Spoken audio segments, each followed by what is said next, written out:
حضور صلی اللہ علیہ وسلم کے پاس ایک مہمان آ گئے رات کے وقت میں. جب وہ آئے تو حضور نے پوچھا کھانا کھانا ہے؟ تم نے کہا کھانا ہے. جھوٹ اور بھوک کو جمع کرنا منع ہے. کہا جی کھانا ہے. تو حضور صلی اللہ علیہ وسلم نے فرمایا ازواج مطہرات کے گھروں میں پتہ کرو کچھ ہے. حضرت ام سلمہ کے گھر میں پتہ کیا تو کہا یا رسول اللہ 4 دن سے روٹی نہیں پکی. حضرت زینب سے پوچھا تو کہا حضور کئی دن سے چولہا ہی نہیں جلایا.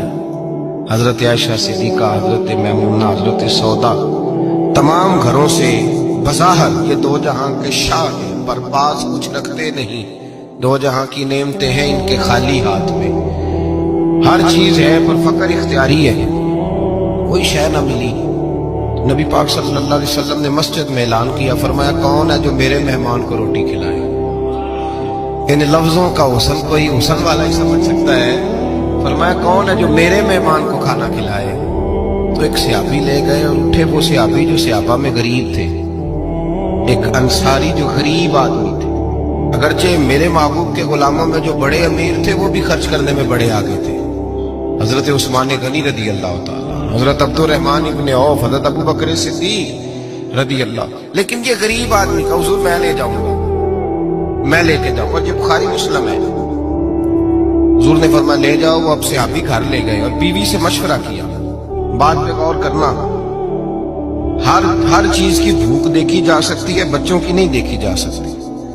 وہ انصاری حضور کے مہمان کو گھر لے گئے، جا کے بیوی سے مشورہ کیا. کہا بھلی مانس گھر میں کچھ ہے؟ تو اس نے کہا تھوڑا سا بچوں کے لیے کھانا رکھا ہے. بچوں کے لیے. بچے تو بزدل کر دیتے ہیں، بچے تو آدمی کو بزدل کر دیتے ہیں، بچے تو مار دیتے ہیں، کلیجہ پھٹ جاتا ہے بچہ بھوکا ہو، نیند نہیں آتی. اب صحابی اپنی بیوی سے کیا کہتے ہیں؟ کہتے ہیں بچوں کو بہلا کے سلا دے، اور رسول اللہ کے لیے نہیں، رسول اللہ کے مہمان کے لیے.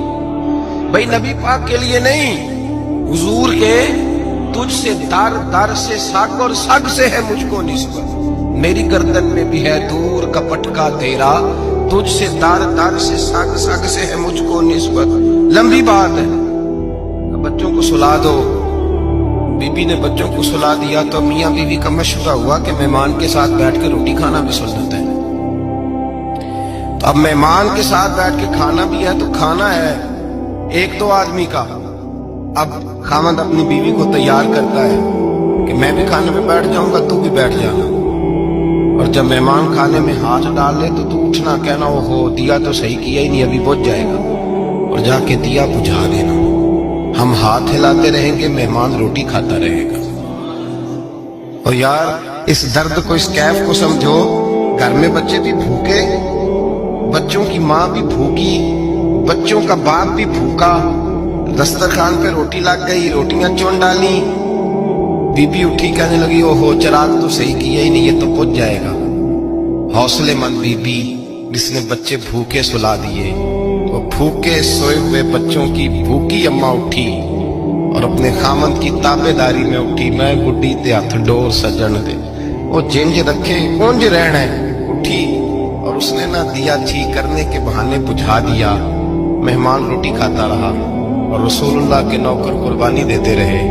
وہ روٹی کھا کے سیر ہو کے بستر بچھایا تو سو گیا. یہ میاں بیوی ساری رات بچوں کی طرف دیکھتے رہے اور غور کرتے رہے اور راضی رہے کہ ہم نے حضور کا فریضہ نبھایا ہے. قربان جاؤں محبوب پہ، بے خبر ہو جو غلاموں سے وہ آقا کیا ہے.